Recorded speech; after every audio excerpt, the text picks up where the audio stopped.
welcome back to episode 44 of Scar Bearers. I'm Chris D.T. Gordon. It is a blessing to have you here with me today, and also with me, technically, I should say, is our Nate and Britton Barron working their tech magic on these podcast episodes. If you want them to work their magic on your projects, just reach out to them at Nate Barron. Okay, well, the book Blue Talks presents Business, Life, in the Universe, Volume 3 is still, as we are recording this, in pre-order. And we am really excited to share my story in print. So if you want to get your own copy, you can go to BlueTalksBook.com. Well, today I am joined by my new friend and fellow educator, Nicole Roach. Nicole, how are you today? I'm doing well. How are you doing, Chris? Doing very well, thank you indeed. And as I said before, Nicole is a fellow educator, and we also have I'm not sure what adjective I should use here, the fateful distinction of being a fellow survivor of necrotizing fasciitis. I guess we'll go with that. It makes us part of a distinguished brethren or sisterin, sibling, I guess. I don't know. Anyway, but we sometimes forget, we survivors of NF, that we had lives before our time in the hospital. So maybe, Nicole, you could talk a little bit about your life pre-NF. Sure, yeah. I mean, I was a teacher for 10 years prior to NF. I taught preschool, private preschool, mostly 3-year-olds, which sounds incredibly chaotic. Yes. It was, but I loved it. It was something that I knew I wanted to do. Yeah, and I see when you say that, and I thought, yes, that's definitely not me. But at the same time, I teach middle school. Right, which I would never want to go near. Exactly. You know, we all have our fortes and those areas that we wouldn't touch with a 10-meter stick. Yes. So true. Yeah. Yeah. I loved the preschool age. It was something that I didn't initially plan to do, but was a major in sociology, and decided my third year in to switch majors and switch to education. And then I started kind of just like feeling out the teaching world, like what I would want to do in it. Yeah. Where'd you go to university? San Jose State. Okay. Here in California. Yeah. All right. Yep. And then started teaching while I was still getting certified. And I actually initially took a job as an assistant in a low-income neighborhood and loved it. And I got to kind of see a different side of preschool education. And it was something that I really enjoyed, getting that sort of view, especially early on.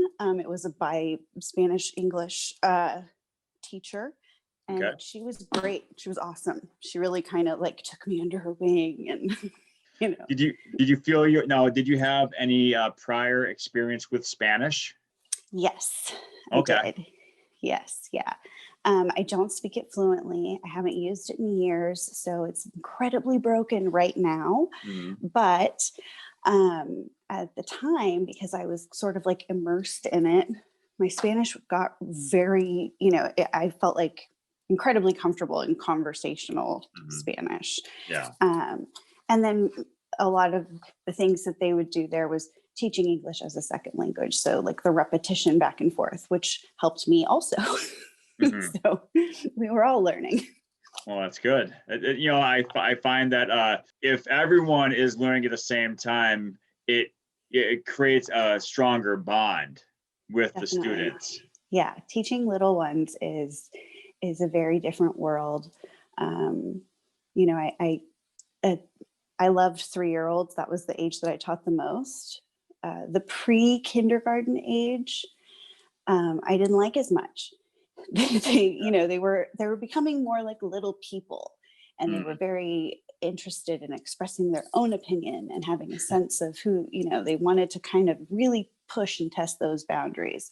The 3-year-old year was really more about social emotional growth, getting them, to be able to communicate with each other and to kind of see where one another's coming from. So that was my pull, I guess, towards the 3-year-olds. Gotcha. No, and you're absolutely right. They're not yet to the level of, I wonder what happens if I do this a lot. It's more like, I wonder if I can just do this. Yes. Yeah. There's a lot of testing that's involved.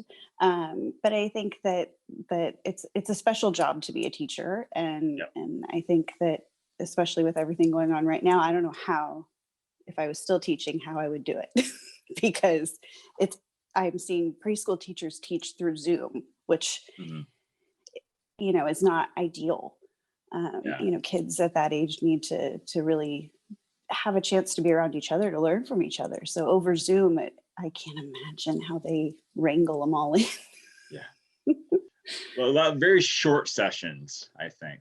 Yes. So anyway, so how long did you say you taught preschool for 10 years? I did. Yeah. So I taught for 10 years prior to NF. Also, the same year that I had NF, I was diagnosed with a rare genetic disease. It's called Ehlers-Danlos. I have what's called Ehlers-Danlos hypermobility syndrome, which basically means that my joints are very lax. I like to say that it's like a Gumby doll. All right.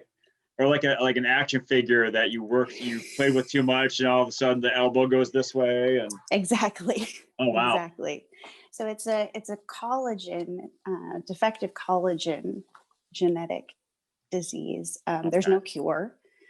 It progresses as you age. And it's something that is really difficult to understand, even though like I'm living in it. It's very, it varies from family member to family member. So even though like I have a lot of issues with my joints, I dislocate things, I get hurt really easily. My mom has more of the like GI centered issues. My sister has more of the neurological problems. And so it affects us all differently, even though it's the same, condition, but it just varies greatly. So I was just sort of starting to kind of understand what had been going on with my body for 30 years. Yep. And then I had NF. So you got to handle this, right? Okay, we're going to start eating your skin. Right. See how you deal with that. Let's just throw it all in one year. Yeah. And that's basically what happened. I got diagnosed with Ehlers-Danlos, was misdiagnosed my whole life. They were trying to figure out why I was falling apart so easily, but couldn't quite get a handle on it. What are the numbers of people diagnosed with that? So it's fairly rare. There are 11 different types of Ehlers-Danlos. There's one that's really well known. It's a vascular type. That type can cause death ultimately. So the hypermobility type is the most common right now, but it still is considered a rare disease. They have not yet identified the genetic marker for hypermobility type. Okay. So because of that, you're diagnosed based on medical history and this awesome thing called the Brighton scale that they make you do all these weird things to see how far you can maneuver your body. That sounds like a lot of stretching is involved. It is. Yeah, it is. Yeah, I like to joke that I have always been flexible, and that helped with my teaching career, because with little kids, you have to be flexible. Yes. But yes, I like to take it to the limit. Yeah. I don't know. Middle schoolers scare me. Yeah. They're okay. You just throw in some pop culture references and talk about video games. You're good. Especially right now, I'm sure. Yeah. So, are there any like numbers in terms of like how many cases are in the United States? Because I know, for example, I think the last time I saw on the CDC, between 700 and 1,200 cases of NF are reported annually. So are there any cases for? There are. I don't know the numbers offhand, to tell you the truth. I know that it's something that most doctors haven't even heard of. Oh, wow. I've had doctors ask me how to spell it so that they could look it up. So they can scribble it in legibly. Yeah. Yeah. I mean, my neurologist said, when you're in school, you are told to look for the commonalities. If somebody comes in with a sniffle, it's most likely a cold. So they say if you hear hoofbeats, you think horse, not zebra. Mm-hmm. People who have this genetic condition are called medical zebras because we are so difficult to diagnose. Okay. It's just something that goes misdiagnosed or undiagnosed for a very long time in most patients. Okay. So it's something that I think slowly the medical system is starting to learn more. On the East Coast, there are a lot more studies. There are a lot more specialists. Mm-hmm. Collagen deficiency is not something that you would think could cause harm, but your body is literally held together by collagen. It's a glue. Yeah. So when that glue is faulty or not strong enough, you're going to get hurt more easily. You're going to have, be more not necessarily like klutzy, but I am. Yeah. Klutzy. Okay. So it just happens. You're injurious and klutzy. So it makes for an interesting an awesome combination. Right? Yeah. Yeah. So that's also why I think the NF, it really affected my the joints in my right leg. After that, they were a lot more difficult to use. Is that where you had it? Yes. Okay. Yeah, I had it in my my right. It started in my right ankle, outer ankle. And how were you able to find out how you caught it? Yes. So it was June of 2013. I was teaching a summer class, which I always did. We did summer camps during those 3 months that we were off, technically. And I went to work. I had my room set up. I had my first and second day of session. I felt fine. I woke up the third day, and it was hard for me to put pressure on my right foot.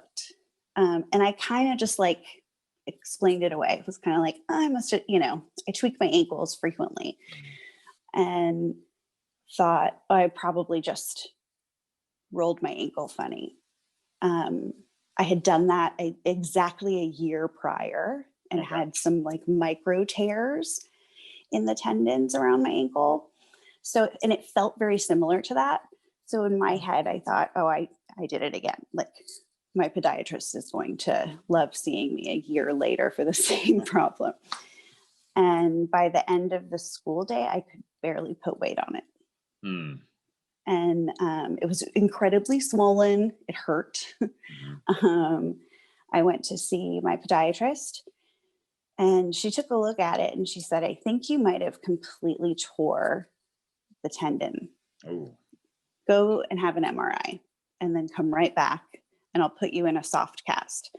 So I did. I went and had the MRI, went back to her. She put me in the soft, cast to just sort of keep me from kind of moving it around. And at that point, I thought, okay, I'll, be on crutches. It'll be a couple weeks kind of a thing. And I went home. My mom, drove me home. It's my right foot, so I couldn't drive. And got into bed, put my leg up. That night I had a fever. It was right around 100. I called, let my podiatrist know. I took some Tylenol. It immediately went down. It never went back up. Okay. I, was in bed and had the worst night of sleep I could ever imagine because I was in so much pain and I was stuck on my back.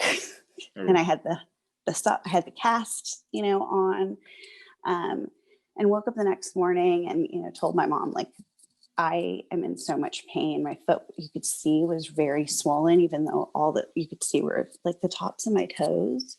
Okay. And called my podiatrist. She said, have your mom cut the cast off, take a picture and send it to me. My podiatrist is also a very good family friend. My sister sees her, I see her. So I have her cell phone number. She was on her way to a conference. And so we cut it off. My foot it didn't even look like it belonged to my body at that point. It was so swollen. It was turning purple. There's a lot of discolored, discoloration. And the swelling was going up my leg. So like up the outer edge of my leg, up from my ankle and then down to my toes. So she said, I want you to go see this other foot specialist. I'm, at the airport going to a conference. And I did. And he was in Redwood City. And he said, I think you might have compartment syndrome. You need to go to the ER. And I was like barely with it at that point. I was in a wheelchair. I was, there, but not really there at that point. And my skin was starting to turn yellow. My breathing was getting shallow. We got to Stanford ER and they took me in right away. I barely had a blood pressure reading. I was septic. Yep. And for those, really quick, I just want to say, for those who don't know, sepsis is an exaggeration of the body when it will pump a chemical into your bloodstream to fight off infection. However, the double-edged sword of that is that it could also kill you. And so, now you're in lots of trouble because not only you have your foot that's infected with, they haven't diagnosed it yet, but now we know it's NF. You have your joint issue, and now you have sepsis. So This is a great day. Yeah. I mean, there were more people coming in and out of our little, kind of little emergency room that we were in. I, like I said, was just barely with it. I was catching certain things they were saying every once in a while. I remember they said, run it again. They wanted to run my blood work again. And they said something about gas. And my sister, my older sister, she said, is she septic? Because she heard them talking about my blood work. And they said, yes, but we're going to rerun everything just to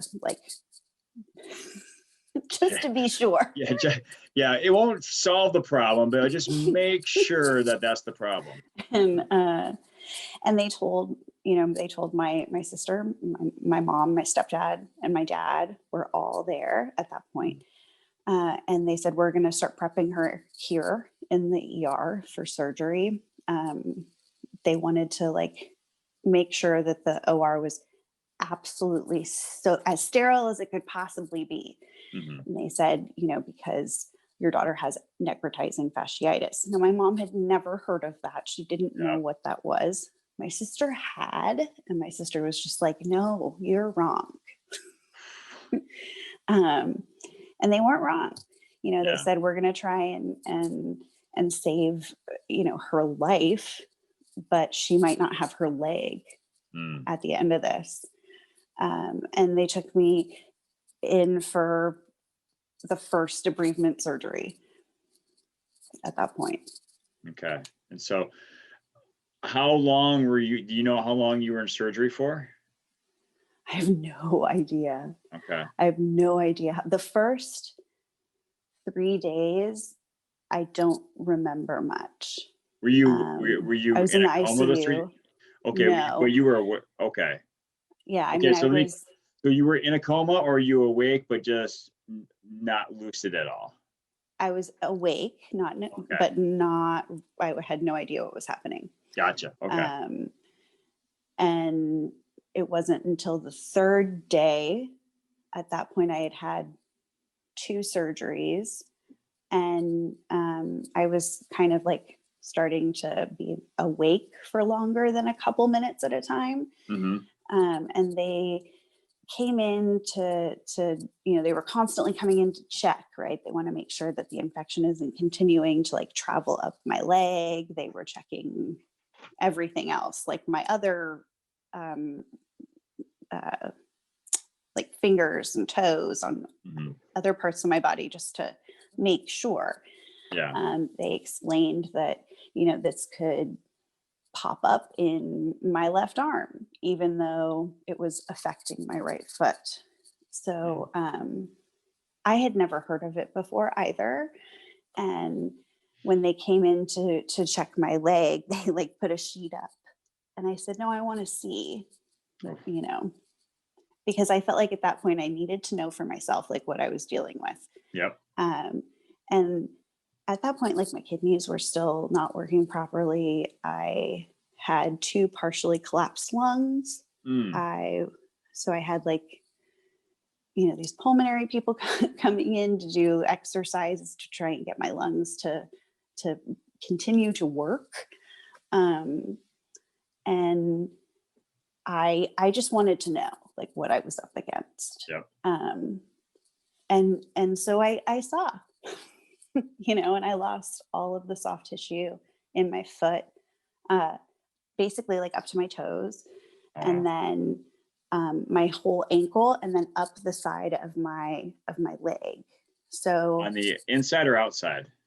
Outside. Okay. The outside, yeah, outside ankle, and then kind of up my calf. Okay. My Achilles is shortened because of it. They were like, we don't think she's going to walk. We don't know if she's even going to still have her leg after this. I mean, 3 days in, it was like there's not a lot of predictions. Yeah. It was very much like hour to hour at that point. And so, that was kind of the initial like hump. I thought, okay, I've seen it. I understand a little bit more. And then I just sort of slowly started being awake for longer periods of time. I kept trying to feed myself, but I would fall asleep. Like I was just, your body was just in this like state of extreme fatigue. Yeah. Every little thing was like exhausting. Yeah. So Really quick, just to take you back, did they ever find how exactly had entered your system? Yes. So I had rolled my ankle.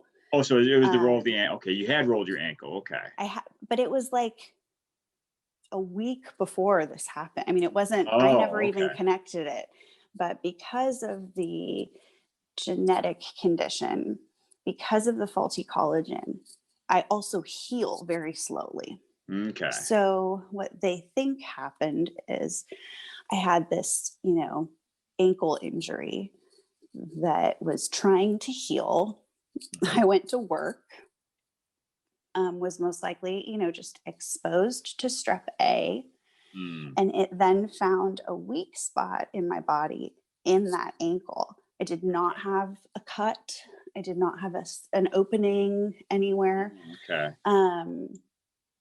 And they were able to find out that it was from, the strep A. And that was partially why they didn't want me to go back to work.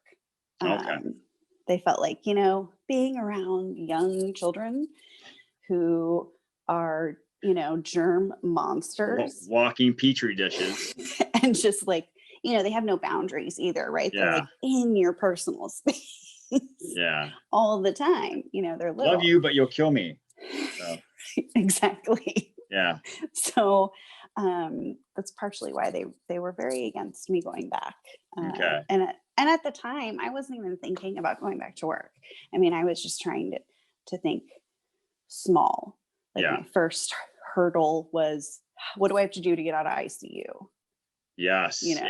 I think that is key, because I remember my own situation was, I wasn't really thinking at that time about how I was going to live the rest of my life. I wanted the next step. I want to know, what can I do now?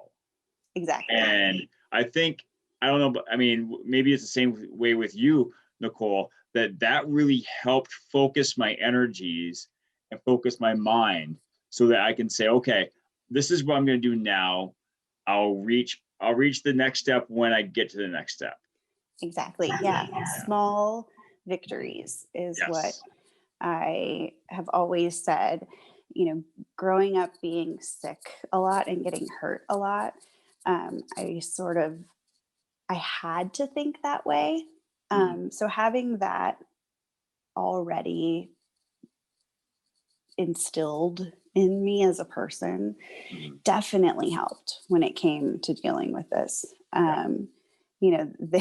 were like, you don't need to worry about getting out of ICU. And I was like, no, but that's the next step, right?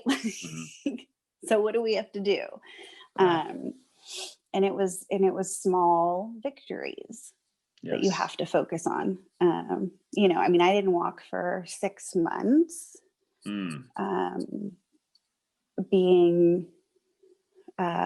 I got out of the hospital in a wound vac, and was in a wheelchair, and I was able to like barely make it from the bed to like a bedside commode. Okay. While my foot was still on the bed. So I was able to that was the movement that I did for months, while everything was healing, kind of, getting to that point where I could have skin graft surgery. Now, where did they take the skin grafts from?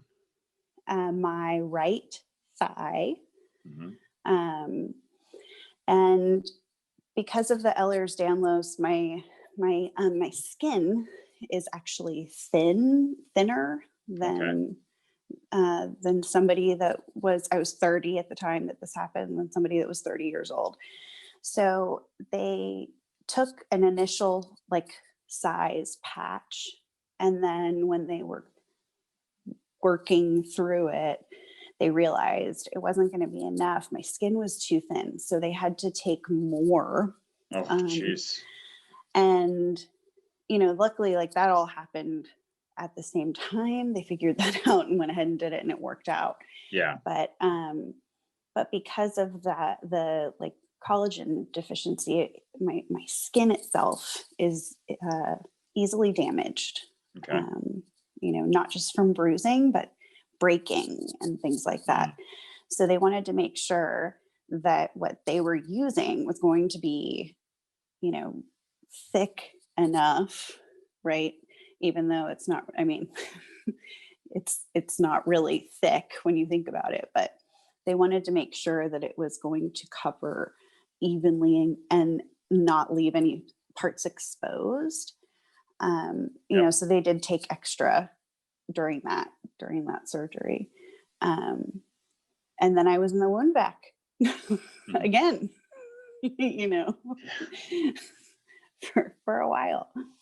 Now, did they, in my skin grafts, they have an underlying layer called Integra, which was did you have the same thing? It was kind of like a base layer they put the grafts on top of? Okay. Yes. Yeah. So it's the graft itself covers basically, if you think of the back of your foot. So all of where the back of my foot, where my Achilles is basically, and then wraps around my ankle to the top portion and then Okay. up the side of my leg. Okay. So my calf muscle, it doesn't react the way it should from all of that. And then I have foot drop. I have, constant pain and neuropathy in that foot. It swells still, Which I'm sure kind of scares you from time to time, right? Looking at it. And really? It does. Yeah. I had my son 2 years after that, and was amazed at what my foot could kind of go through, carrying a baby and dealing with all of that sort of swelling that happens in pregnancy made me nervous. Like, is this going to negatively impact my foot? Am I going to have to be like really, really careful? And ultimately the answer was yes. Yeah. And it still is. I still have to be very careful. But I do think that having something, major, you talk about life before, life after. And it took me a while to kind of wrap my head around what really happened. And they don't know, why my kidneys started functioning again. They don't know why, to this day, I have no scarred tissue around my lungs. Wow, that's amazing.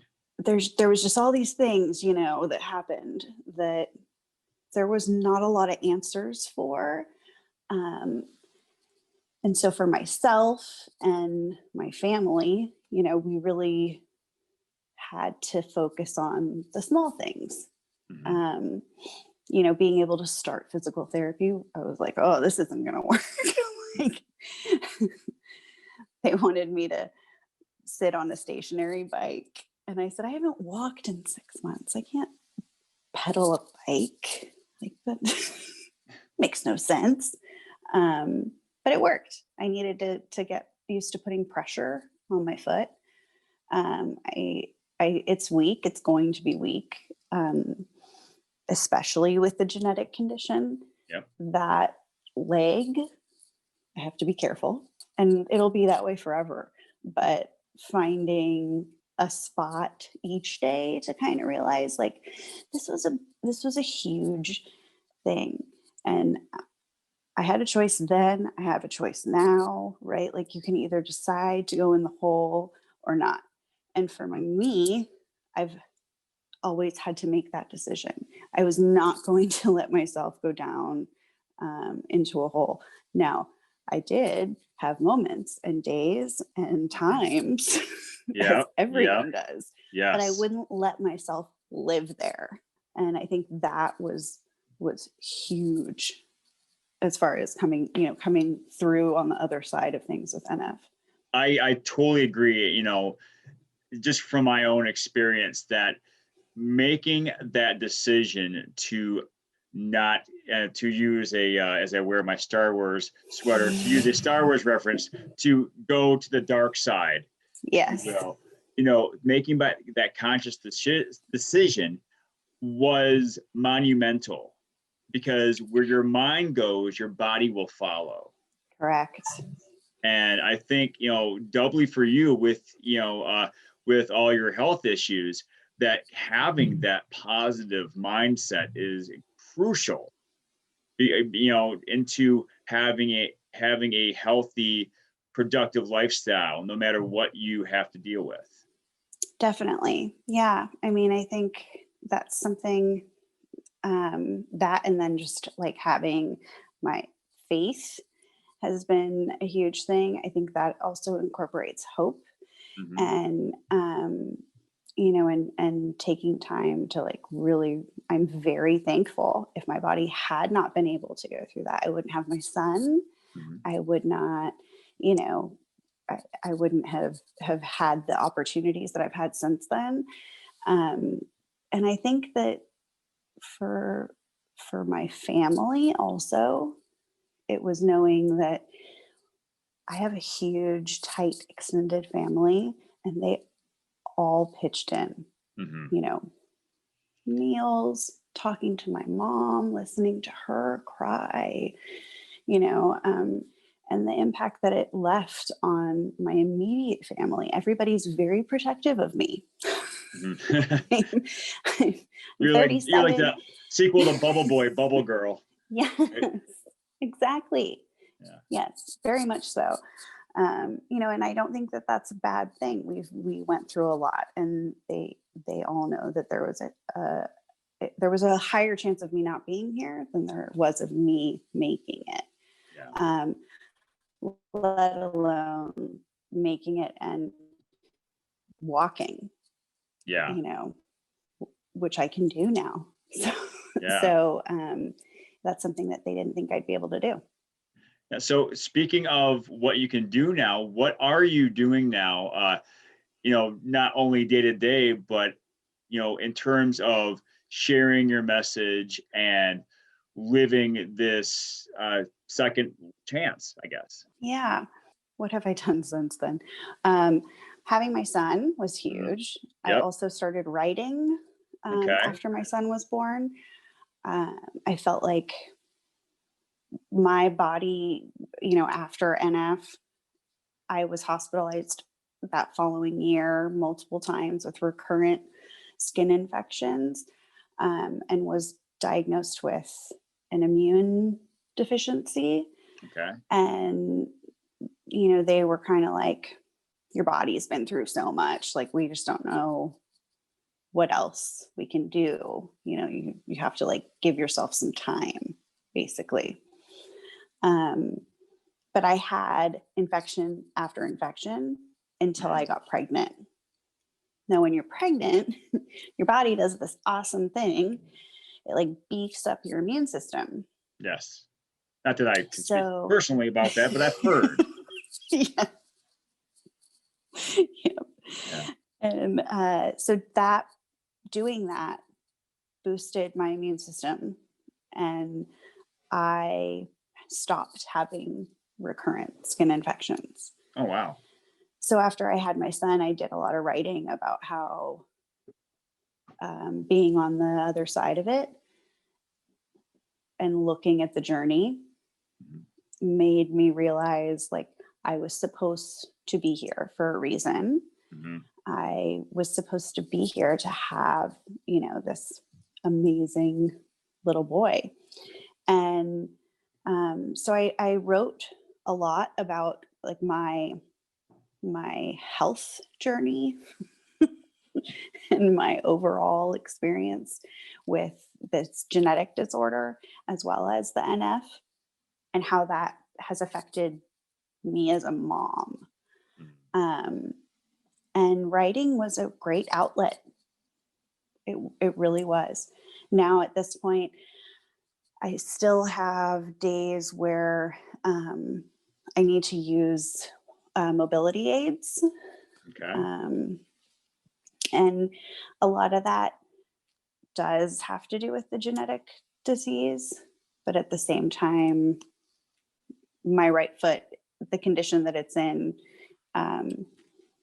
it also affects the surrounding joints, right? So like my knee is weak on that leg, and, you know, I didn't use it for so long.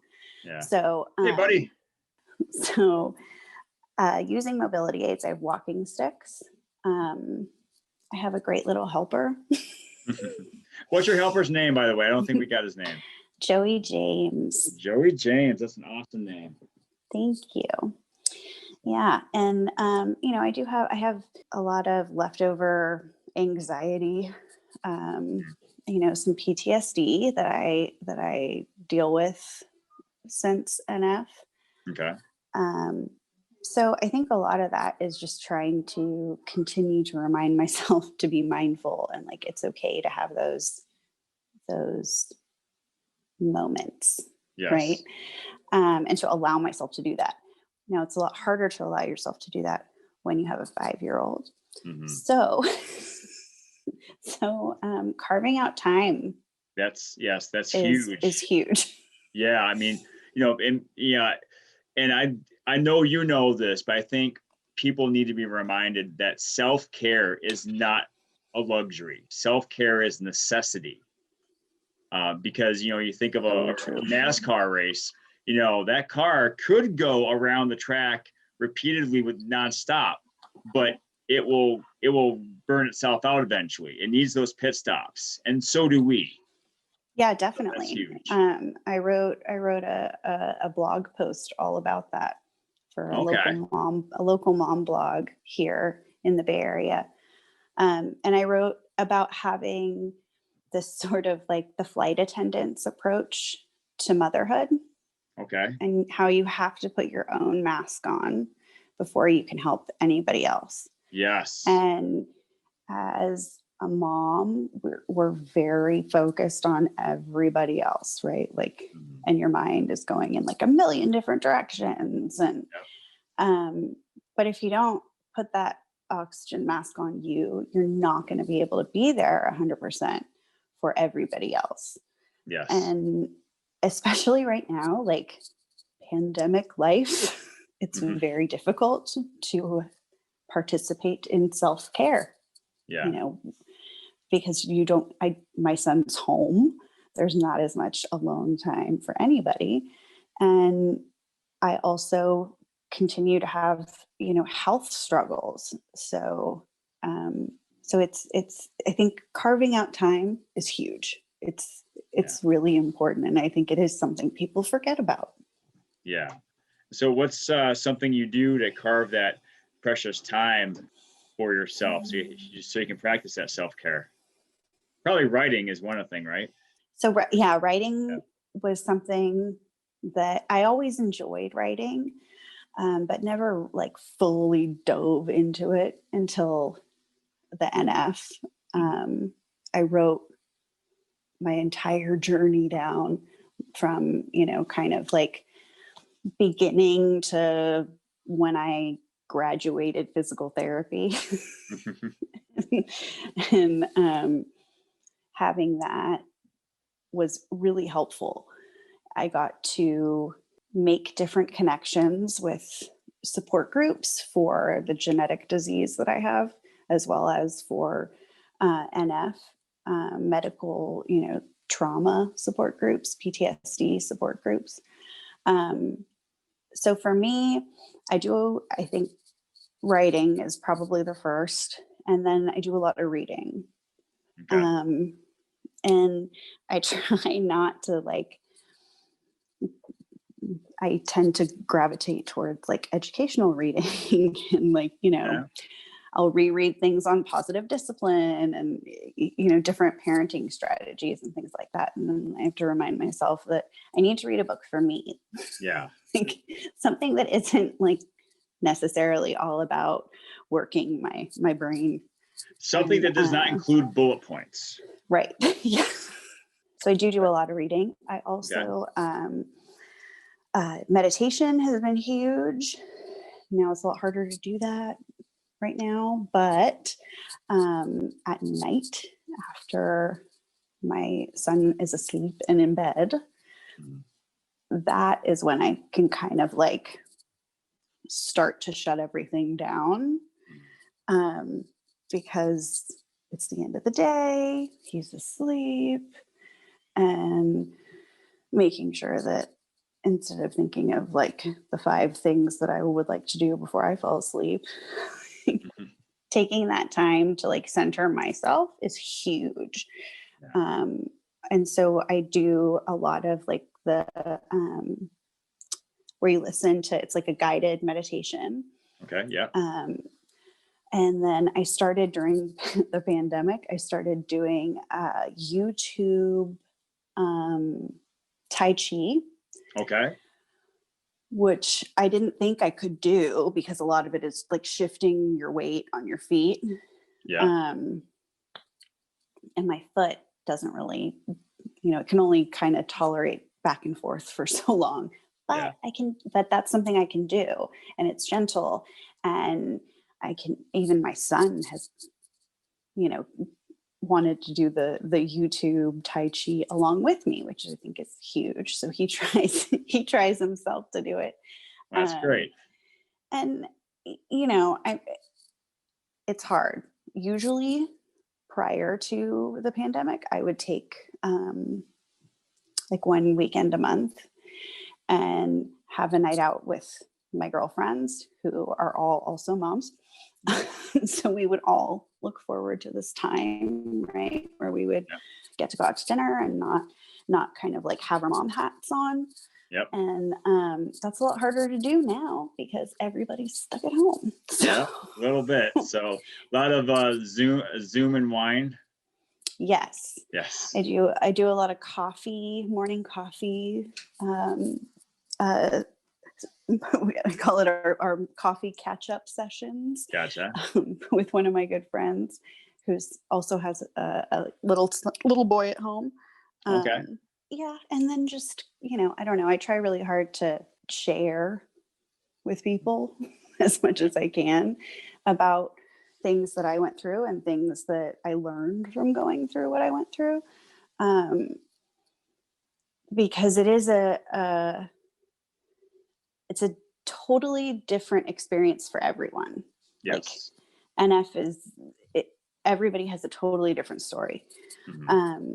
And we're all scarred up little snowflakes. We are. It's important to realize that like nobody's going to ever be able to take something like that away. Your story is your story. Yes. And I think it's important to share. Yes. And speaking of that, Nicole, is there any place that people can, find out more about you and maybe connect with you so you guys can share stories? Yes. Yeah. So you can find my writings online through City Moms Blog, San Francisco Bay Area. All you have to do is search my name by author, Nicole Roach, and all of my my writing that it was over like a 2-year period will pop up. Okay. And I'll put a link of that in the chat and or down below in the information. Yeah. Yeah. And then outside of that, it's Facebook. Okay. And other than that, besides being a mom and trying to carve out more time for myself, I'm hoping to start writing more, and I'm hoping to find a place to kind of collect all of that. And that's something that I look forward to doing in the future. Well, I really appreciate your time today, Nicole. I know, especially with your little helper running around, I'm keeping you away from him, but it's a blessing to talk with you and to hear your story and to hear how, you're giving back with your writing and with your ability to share your story, because I think once you demonstrate that ability to share, that just helps others, share their own stories. And so thank you so much. And one more question I have to ask before I let you go. My audience always loves to hear the answer to this. What is your favorite dinosaur? Stegosaurus. Stegosaurus. And why Steggy? It was the only one that I could remember a song about when my son started getting into dinosaurs. And I was like going in my preschool mind for, different songs and things like that. And so the Stegosaurus, it's the only one I can remember a song for. So that's the one that I get. It's my favorite. Very cool. Yeah, it's definitely, a lot of people go with T-Rex, but there's a lot going on with the Stegosaurus. You got the plates, you got the size, you got the spiky tail. Yeah. Yes, he's quite the accessorizer. I think so. Yeah. He's the diva of the dinosaur set. Right. Like maybe just because he only eats leaves, but he has a lot of like bad ass, if I can say that. It's bad, or donkey, whatever you feel like drawing that word to. Yes, sure. But yeah, he is definitely not someone you want to mess with. Right. So. Well, again, thank you very much, Nicole. I greatly appreciate your time. Thank you. Thank you so much. Thank you. And so for everyone, You can reach out to Nicole with the link provided below, or find her on Facebook at Nicole Roach. If you want to find out what I have going on in the world of speaking, you can go to Linktree at linktr.ee/Chris DT Gordon. I have my podcast, of course, my YouTube channel, the speaking websites I have going up there, my Facebook, LinkedIn, YouTube, and Instagram. Or I said YouTube. What's the other one? There's another one. Well, I'll think of it sometime after I hit stop recording. And also there's the book, Blue Talks Presents Business, Life, and the Universe, Volume 3. Please pick it up. Not only do I share my story, but there are many other inspirational stories that should be read on that link. So go to bluetalksbook.com. It's BLU talksbook.com. Well, thank you, everybody. Please remember to like, share, subscribe this and my other episodes, and share those inspirational stories. And as always, thank you so much for your time. Please have a great day. Remember to pass on perfection and go for greatness.